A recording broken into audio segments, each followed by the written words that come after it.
Good evening, everyone, and welcome to Anything Liverpool. I'm here tonight, joined by Chris, Alex, and Harji to discuss the latest developments around Liverpool Football Club. First stream after the deadline day has concluded.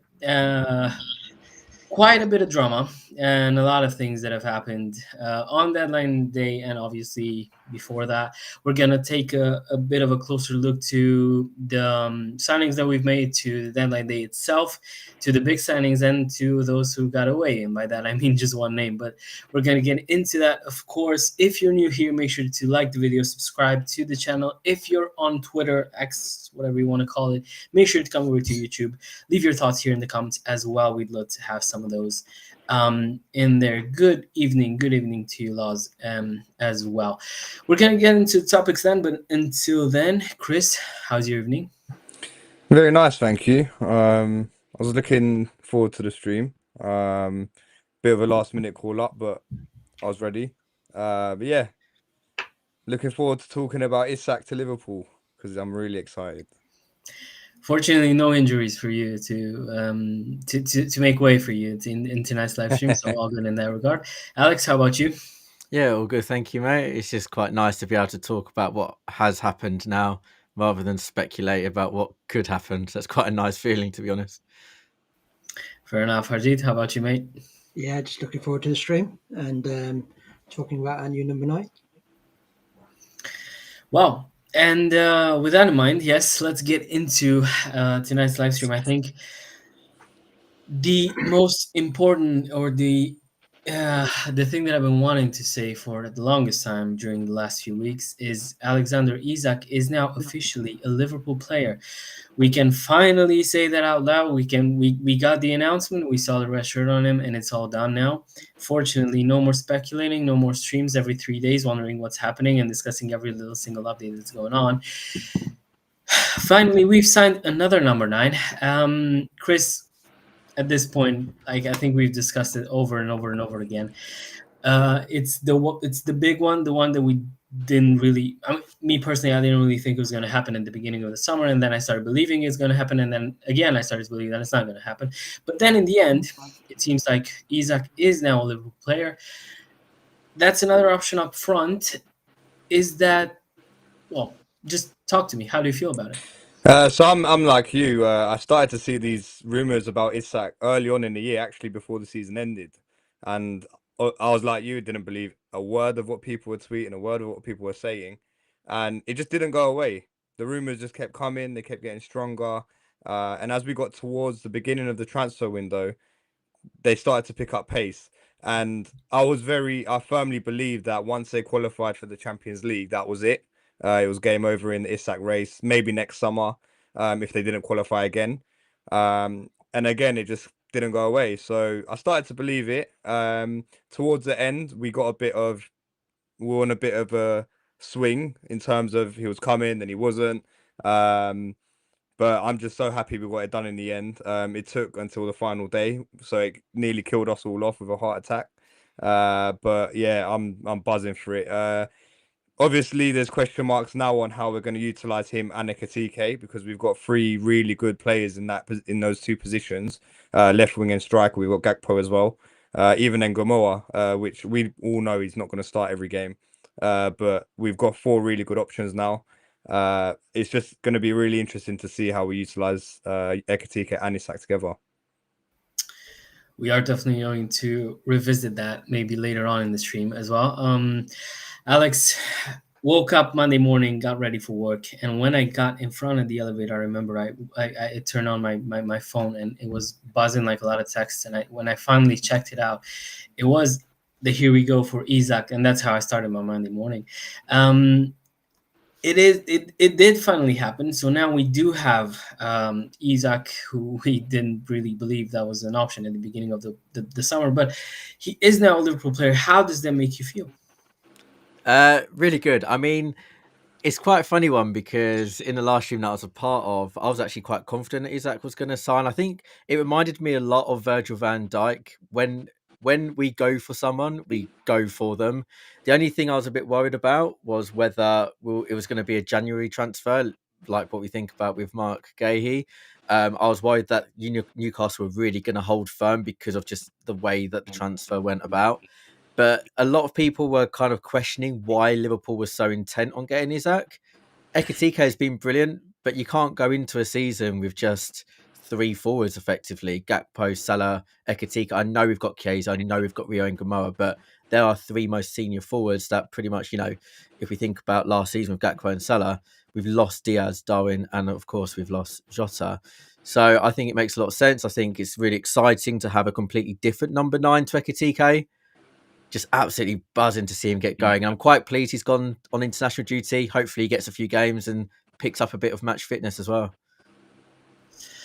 Yeah, well, about the international break, Harjit, obviously, probably the worst timing to have that international break. Now that we've signed Isak, we're now probably all buzzing to see him play. Obviously, I don't really expect him to start against Burnley, mainly because he didn't really get preseason. Not really sure about his fitness levels.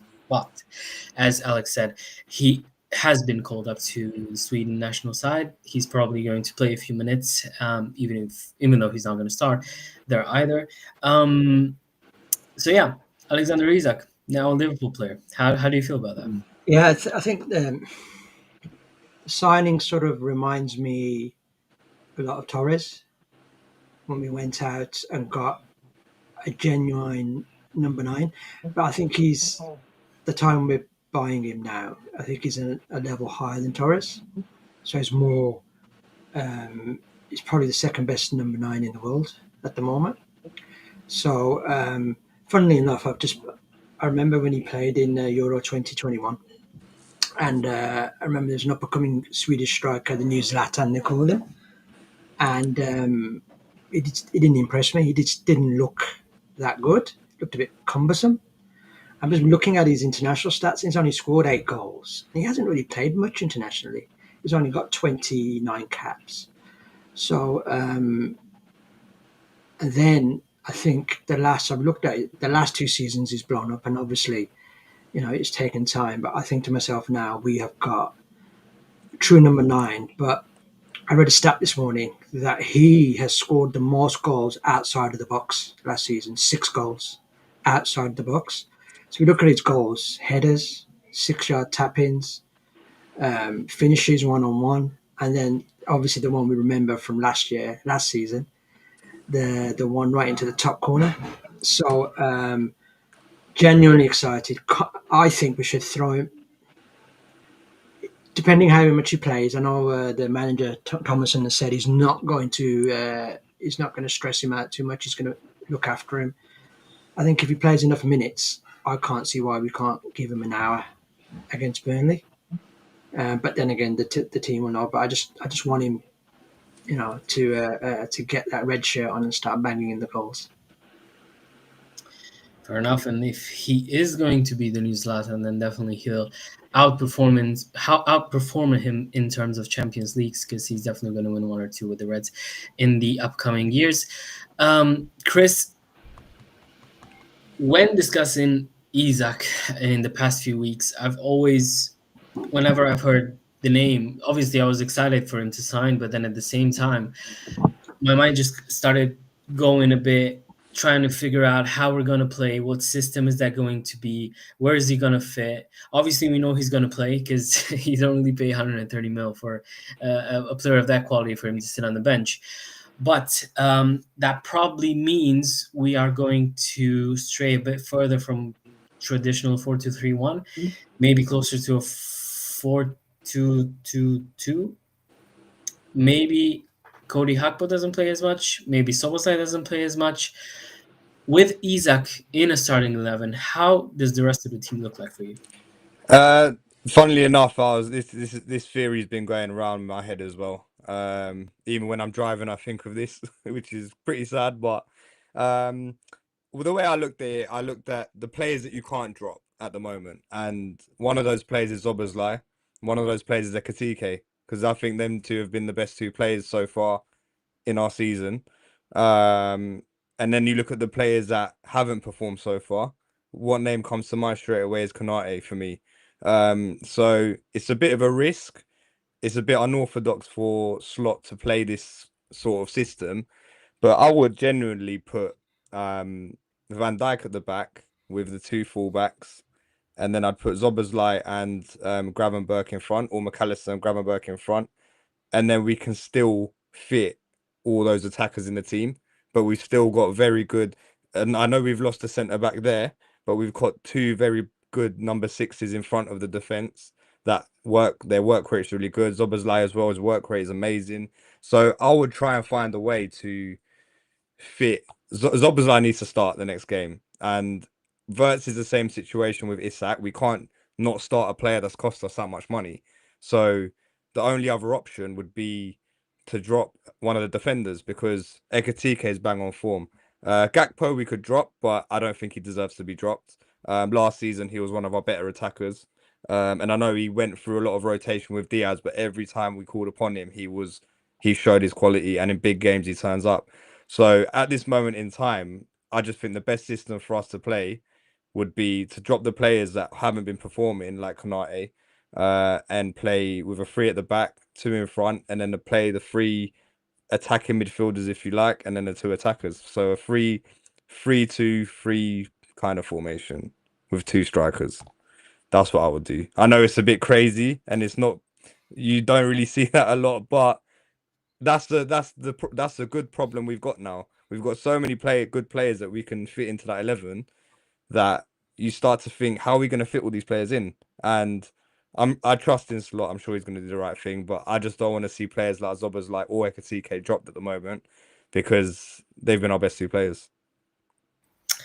Yeah, I think the one thing that kind of gives me a bit of reassurance in that regard is the fact that we've seen Slot being able to kind of make things, switch things on the go, like even during matches. I think during halftime he did switch systems quite a bit. He did make a few substitutions in right moments, I feel like. Whereas in the past, maybe with Jurgen, we've been a bit more stubborn in that regard. But now with Slot, it looks like he's not really afraid to kind of change things up when it's not working the way he wants to. So with that in mind, I think there's no way we would have signed Isak without a plan to kind of integrate him, and obviously Ekitike as well.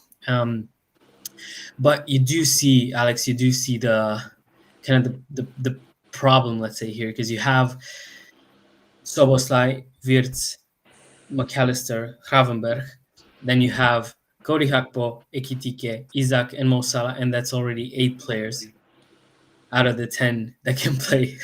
So it seems like it's a bit harsh to drop any of these 8 that I've mentioned, but we're kind of, well, we don't have to, but we're probably going to have to drop a few of these to kind of make room for a more balanced starting 11. How does starting 11 look for you with these? Do you know what? I think as Liverpool fans, we've been so starved for such a long time that it's so unusual that we've all of a sudden just got quality all over the shop. I mean, we've always had a really good, well, for quite some time now, even under Klopp, we've always had a really good 11. But even under some of Klopp's best years, if you looked at some of our squads, really are looking at a decent bench, but we're not looking at like a world-class bench. If we look at like City over the years, what we've had to be up against, they have had a bench that could be that could win the Premier League effectively. You got a lot of players there that could be in the starting 11 that wins the Premier League. I think since like the Toys and Gerrard days, when like we brought in Robbie Keane, it was kind of like, how do we possibly have 2 strikers? Like, we're not used to having quality on the bench as well as in our first 11. I actually don't think there'll be many times that we see the two of them start games together, and I don't think that's a problem. I think we've got Ekatike, who's done really well physically. He's bigger than Isak. But when we bring on Isak, either that's a swap, direct swap. But imagine if we can bring him on to play alongside, or Ekatike, bring him on, and all of a sudden, defenders and teams have got to play against both of them for the last 15, 20 minutes when we're looking for a winner, or if we're behind. And I think that's the exciting part of, actually, we've got some firepower and we've got a proper squad. And I'll be very surprised if Dominic Szoboszlai, and I completely agree with you, Chris, I think people were dropping him from the starting 11 pre-season. And it's like, I think people forget just how important he is. I think he'll stay right back for a decent amount of time. I think Bradley and Frimpong have to get him out the team rather than they walk into it. I just think that we've got a proper squad now. I don't think they'll be shoehorning to get all the superstars in. That's my opinion. So I don't think too much will change. I know it sounds mad, but I don't think too much will change. Yeah, that's also an option. Obviously, I think yeah, and as you said, I think for the longest time now we kind of knew whenever there were going to be any some changes made to a starting 11. You know, I remember we'd have someone like Origi, someone like Shaqiri come off the bench, and they were decent options, but not quite to the extent we now have on the bench. One thing that I wanted to address is this comment here from SG. Do you think Isak's injury history is a worry? I don't think so. Our backroom staff are second to none. I don't think his injury record is that bad. I think that's a bit of a myth that's been going around. He actually hasn't really missed that many games, and his injuries are usually not really, months at a time. He usually misses one game with a knock or a slight issue here and there, but he doesn't really miss that many games, or he doesn't miss like a string of games months at a time. So that for me isn't really a huge problem. Harjit, I don't really know how to portray this anymore. So obviously with Isak, there's a lot of quality now added into our attacking options, but then at the same time, there's this positive headache that we now have trying to fit everyone and to kind of integrate everyone into. Well, fortunately, it's not ours, it's slots, but we're out here thinking about it. Obviously, how do you think Liverpool are going to shape up in the coming weeks? I think I agree with Alex around. I don't think not too much is going to change, but I just want to make a point. Over the last 3 seasons, he's played 102 games total. That's across Champions League, cup competitions, and Premier League. The one season was his first season that he missed. He only played 22 games in the league, but I think that was probably him getting used to the league, the physicality. But last year he played 34 games, so that's a myth. I think that's a myth. So, like I said, we'll look after him. But I think how we shape up. I think I love Chris. I wouldn't call him Aussie Ardiles. I think he wants us to play 8 up top and 2 at the back. Poor Virgil. Yeah, but I think it's the systems. He makes little tweaks. That's a great point. I think it was it Chris or Alex was saying that he makes little tweaks, tactical tweaks, and I think the difference between Slot and it's clear to see with Slot and Arteta. Arteta's changes were personal. Slot's changes were system tweaks, where he allowed players to get into more space.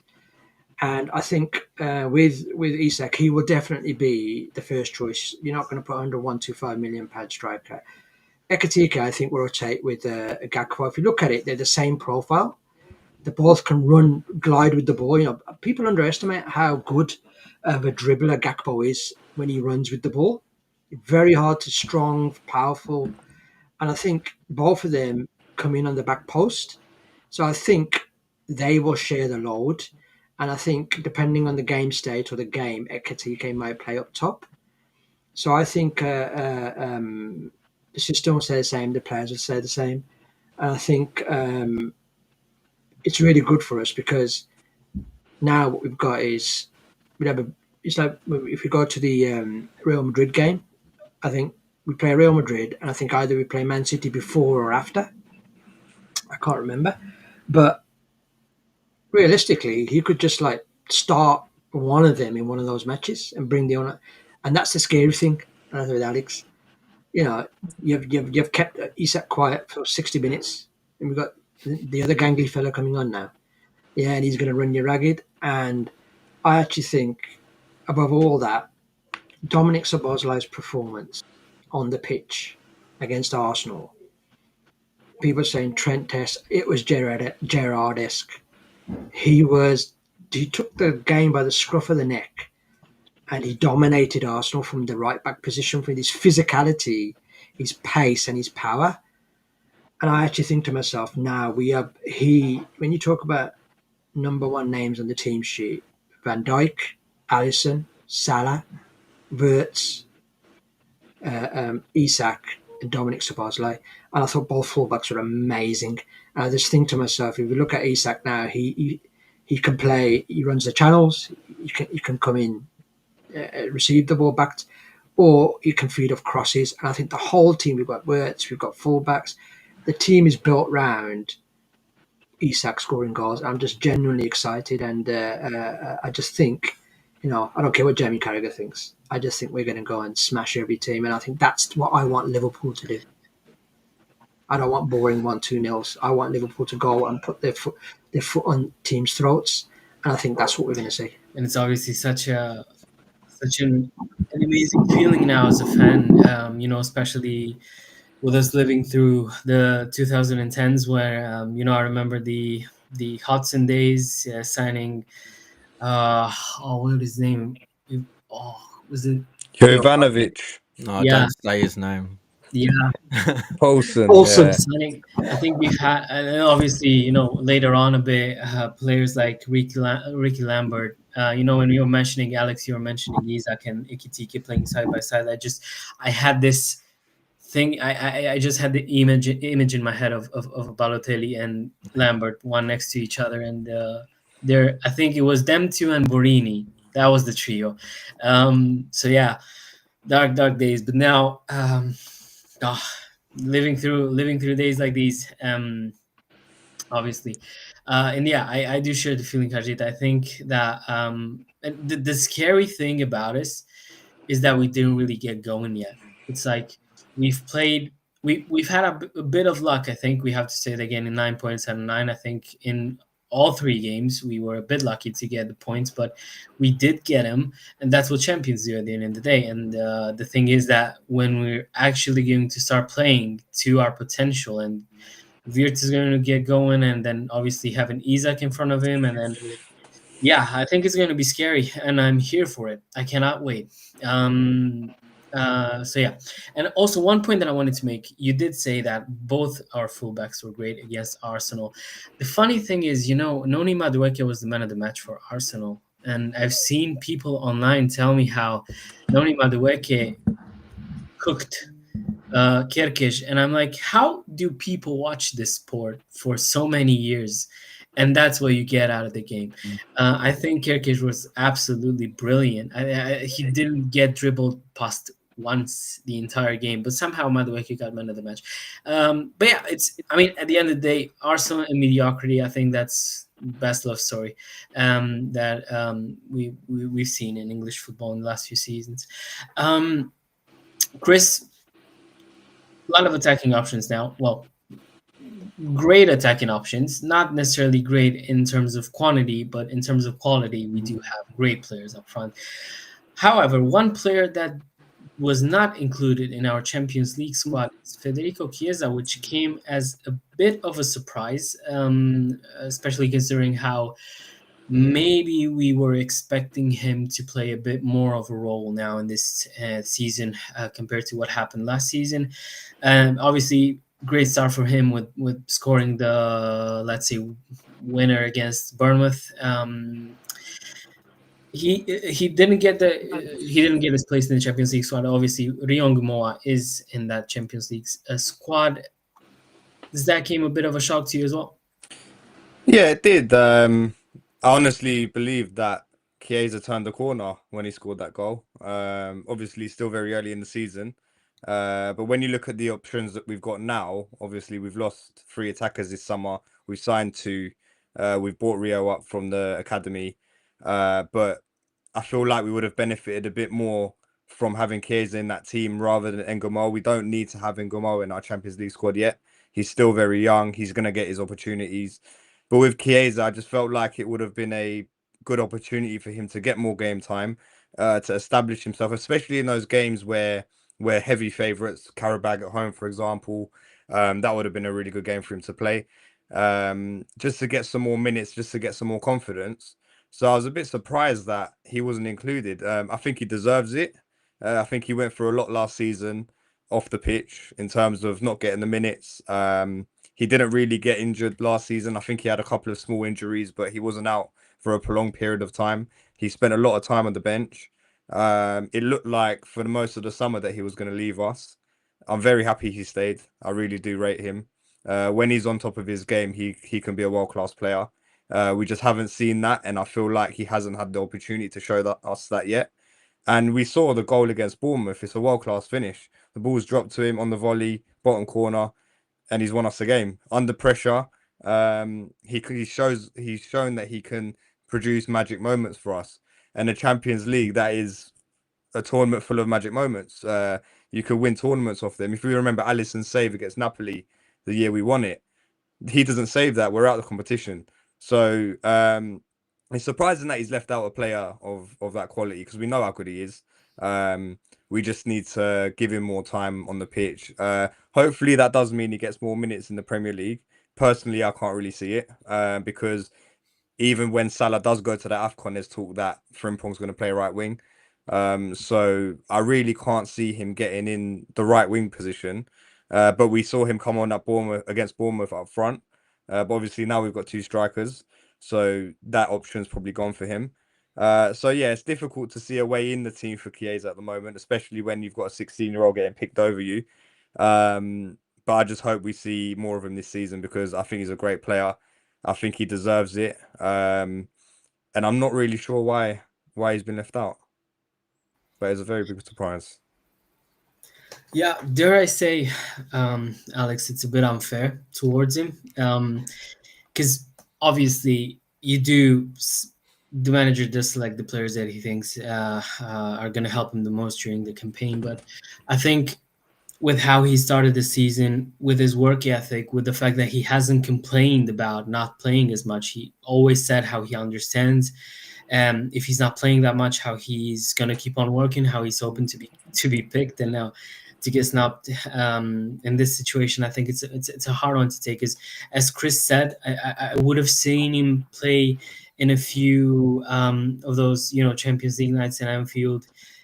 It's it looked like it was his way of starting to get more minutes and starting to get more goal contributions, because in the Prem it's going to be a bit more difficult for him, obviously, maybe because of the physicality, because of the pace. In the Champions League it would have been a bit different. Yeah, see, I'm actually not that surprised. I don't want to say this just to be like, oh, look, he's going against what everyone else thinks. I'm actually not that surprised, and I'll say why. I mean, if we look at the game so far, Bournemouth, Newcastle, and Arsenal, the fact of the matter is, Chiesa came on before Rio and Gamar in all three of those games. I'm pretty certain that Chiesa came on before. So actually, I think when it really matters, I know he brought Rio on very late and Harvey Elliott very late on against Newcastle. Obviously, made the difference, but he's trusted Chiesa before he has Rio. And I remember Klopp. God, I'm going back in time. I remember Slot talking about being matched against PSG, and I certainly remember Klopp talking when PSG won the whole thing. PSG finished 16th, and we finished first. And Klopp, I keep saying Klopp, Jesus Christ. Slot went for every single Champions League match, and apart from the last one against PSV, to finish top. I don't think we're going to see Slot take the Champions League as seriously in this particular league phase like he did last year. We've got Real Madrid at home. We've got Atletico Madrid at home. Probably our two hardest ties, both at home. That's a massive advantage, huge advantage when you look at the other games that you've got.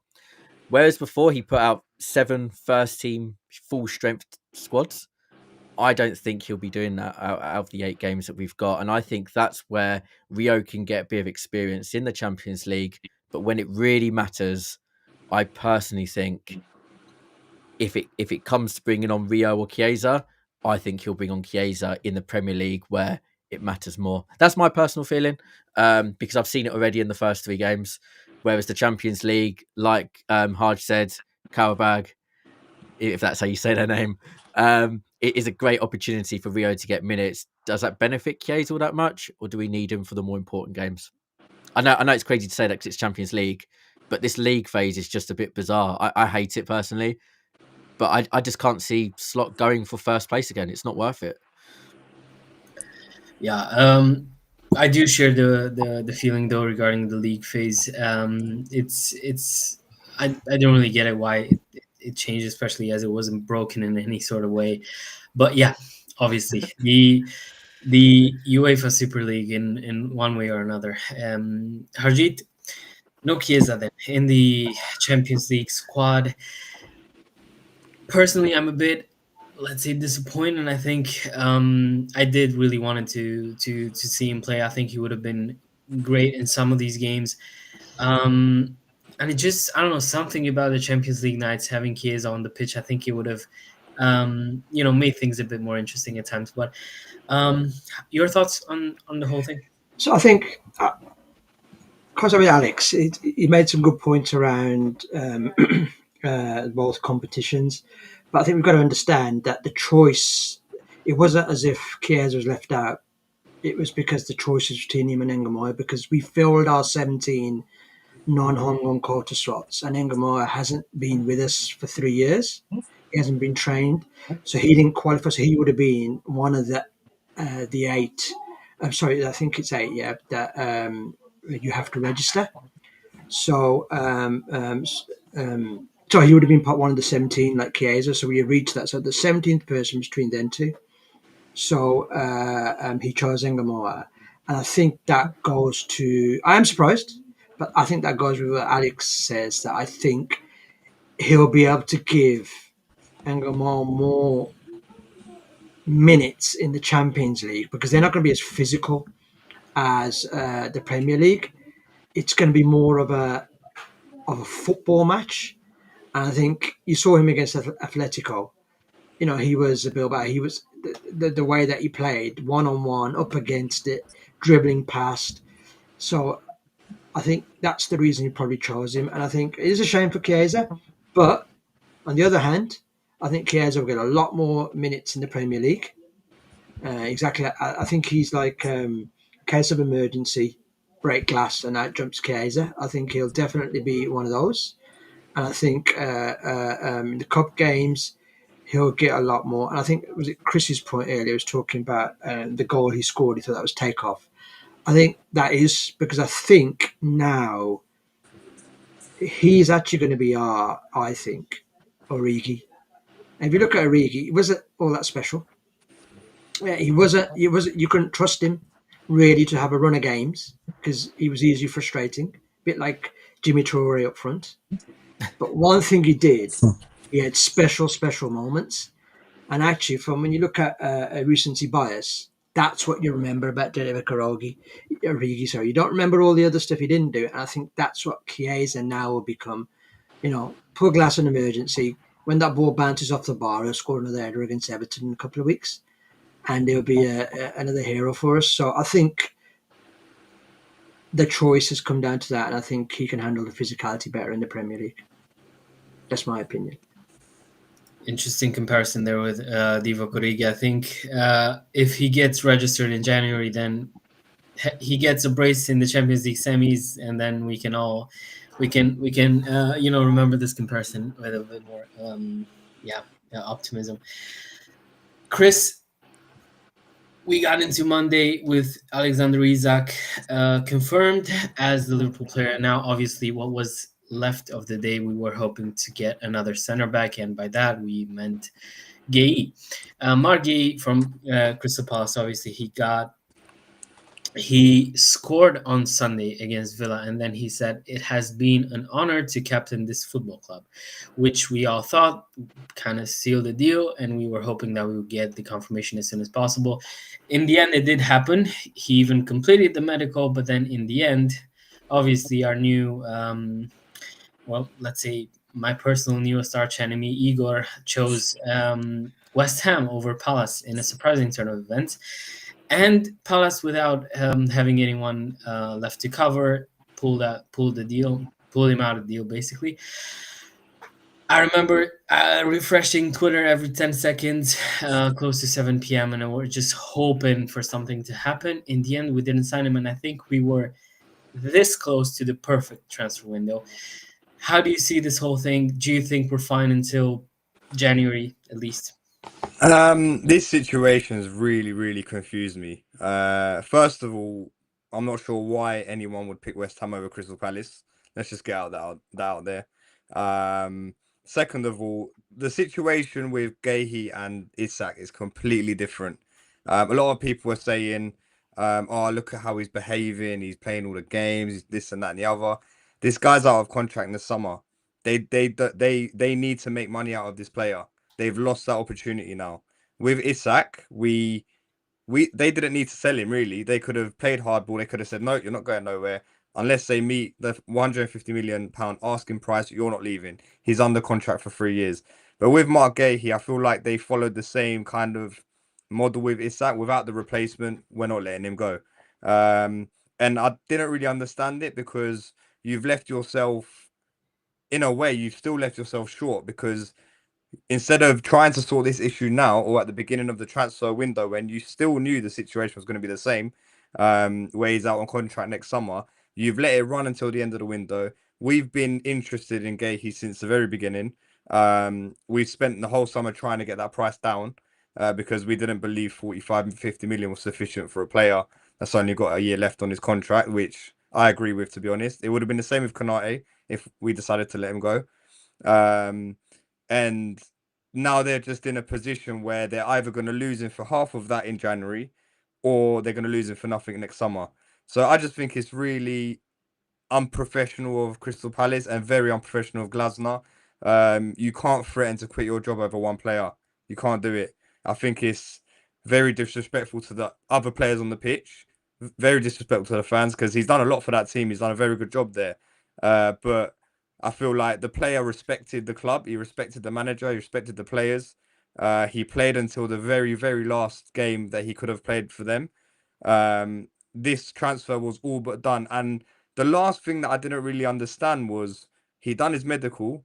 He done everything that he needed to do to become a Liverpool player. And to turn around and for the manager to turn around and threaten the club that he's going to leave if they let him go when everything was pretty much done and dusted, I just find that a bit inhumane, to be honest, because he's deprived him of his dream move. Obviously, he's just pushing it down the line. Whether it be us, he joins in the next few months, or someone else on a free, it will probably be us because we've pretty much done all the paperwork. But I just feel like it's very disrespectful to Gay, who's done nothing but respect Crystal Palace and done his best for the club. So, yeah, I'm disappointed with it. I think we'll be all right. I think we've got enough cover. We kept Gomez, who's a very good centre back. Obviously, he's got his injury record, which is a worry. But we've got Leone as well, the new 18-year-old from Italy. We've got 4 centre backs, and we've got players that can cover in centre back as well. So if we can get to January, uh, provided we don't have any injuries in that position, I can see us just waiting until the summer to get him because I don't see Liverpool. We're not the type of team that's going to go and buy a player for 20, 25 million when we can get him for free in the summer. So yeah, that's my stance on it at the moment. I would have loved to have him in the team, but I'm equally as happy to see Joe Gomez staying at the club because I would have been gutted if he left. Yeah, quite a few interesting points. I do agree with pretty much all that's been said. I do think that it's been disrespectful from Palace to the player to block that move.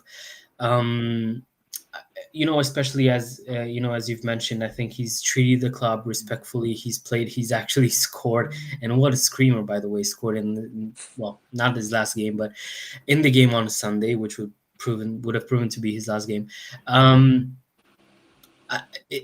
Alex, it does seem disrespectful towards the player, and it kind of makes you think that obviously we can go back in January, but I don't see the club sanctioning 25 million pounds on him, as Chris mentioned, if we don't have any injuries, if there's not like an urgent need for the center back. And things can obviously change quickly in football. Maybe Marc Guehi gets injured. Maybe a year from now, Liverpool decides they're just going to pay the buyback clause on Kwanzaa. Maybe Konate stays. Maybe at the end of the day, we're not going to go back in for him. Is that an option, do you think? And do you see us going back for him in January? Again, I go back to what I said about like Virgil van Dijk and Isak. I think once Edwards, especially, like I love Michael Edwards and so glad he's back. But once he's found someone, he has found him, and I really do think that Guehi will join one this time next year. Guehi is going to be a Liverpool player. It's just whether he's a Liverpool player earlier in January. It's quite the thing I was looking forward to the most. It's a World Cup year. Konate, I agree with Chris. Konate's struggled at the beginning of the season. I thought he was very, very good against Arsenal. I think it's by far the best. That was the Ibu that we had all last season, and the Konate that we know. It's a World Cup year. Can you imagine Konate and Guehi fighting for a place for England and France, and just how beautiful that would have been for us as at Liverpool to have that competition and level performances? That's the gutting thing about it. I think Konate knows that he's probably safe because the likelihood of Leone coming in for him or Joe Gomez coming in for him is probably small. If he's fit, Konate will play. With Guehi, who knows? That could have been interesting.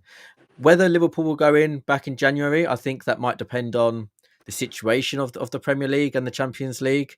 Whether it's very tight, I think it's going to be a tight title run. But whether we're neck and neck with Arsenal City, whether we've pulled away, that might determine. I personally think we'll get him in January, and I think Gay himself will push a bit. It's interesting because the narrative around Isak, Vissa has been how they're scandals, they're disgraceful. Yeah, I think the narrative has turned there because at any point the club can just turn on the player as quickly as the players can turn on the club. So it's shown the best and worst of both kind of worlds in football. But I think he'll be in January. I think he'll be an ugly one, but I think he'll be here in January. And I think it'll be a massive boost to the squad if he does join in January. Just like Isak is going to be a huge boost joining at the stage he's joined now. Yeah, Harjit. In case that happens, you almost don't see how we don't win a major trophy this season. But then again, obviously, what happens and what doesn't happen is a different conversation. Um, we've missed Marc Guehi on Monday night. It would have been great to have a bit more experience there, to have another leader in the dressing room.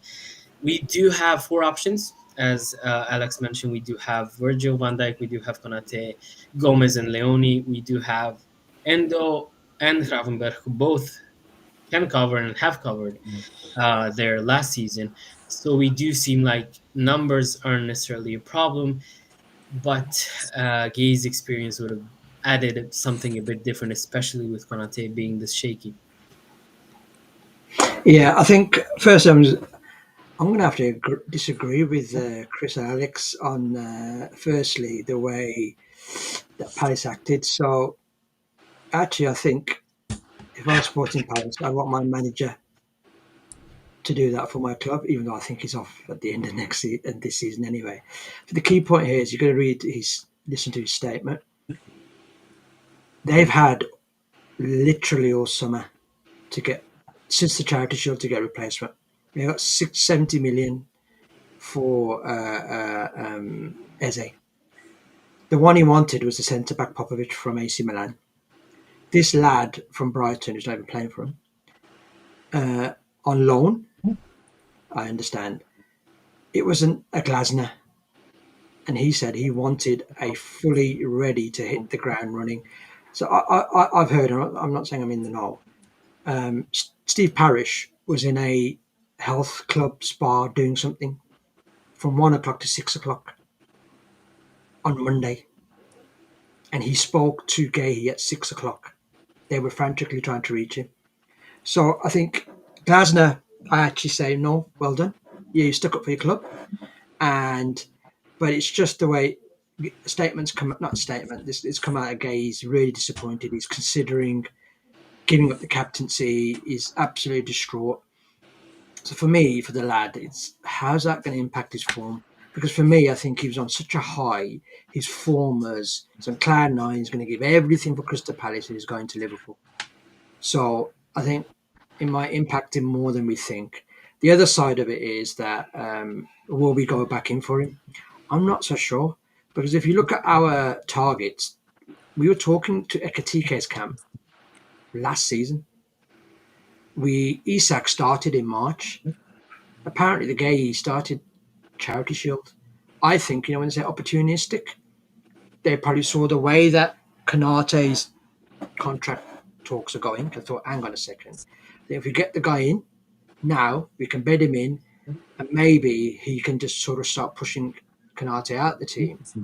So there's a few bits around that. So I'm not so sure we will go back in for him. I think we may go and I think reason being, I think we'll wait for a free, but then we've got competition elsewhere. When I say competition elsewhere, there's other clubs, but I hope we do because I love the player.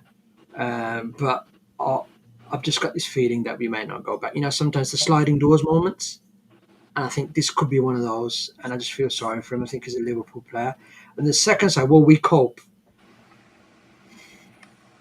I think the key thing for me is the two questions are: is Leone ready? Well, we won't know until we see him play. He's 18. He played in a low block for Parma. So this is going to be a high line. It's going to be one-on-one. And Gomez fully can do it, 100%, but can he stay fit? The 10 minutes at the end of the game against Arsenal is not 2 games in a row, 3 games in a row. So I have a slight concern. And I think if that becomes a reality where we are struggling, because Canate apparently it was cramp. So, it's not a serious thigh injury or something. It's cramp, which is great because he's with the French squad. I think we'll go back in for Guehi, and I think they will sell him.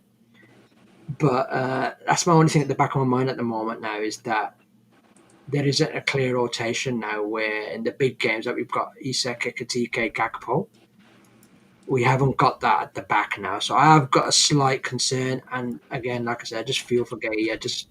The lad is such a genuine, humble, shy character. I just feel for him. Apparently, he's distraught at home with his family. He's just in bits, apparently. So yeah, it's a shame. And that's why, I was talking about how things can change quickly in football. I do share some of that sentiment, Harjit. I feel like I'm not as certain that he will end up being a Liverpool player, and for him, I think that is going to be a lot to take, considering how close this was to actually happening.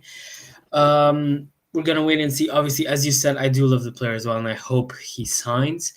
Though, in though I don't see us going for him in January. If a 2020-21 doesn't happen all over again, which I'm assuming it won't, because Slot, I think, has said at the end of last season, he did say that his one mistake was not rotating more, and I feel like if he's identified a problem, then he's probably going to find a way to solve it. Yeah, well, with that in mind, I think we're going to end tonight's live stream. Thanks a lot to everyone who's been here. Thanks a lot to Chris, Alex, Harjit for being here. Obviously, thanks to everyone at home watching. If you've been watching on X, please make sure to come over to YouTube, subscribe to the channel, hit the bell icon, and make sure to, come back. We are going to be streaming pretty much every 3 days, maybe even more, when we're actually going to have some games and not only international breaks. Thanks once again to everyone. Thanks once again to Chris, Alex, Harjit, and until next time,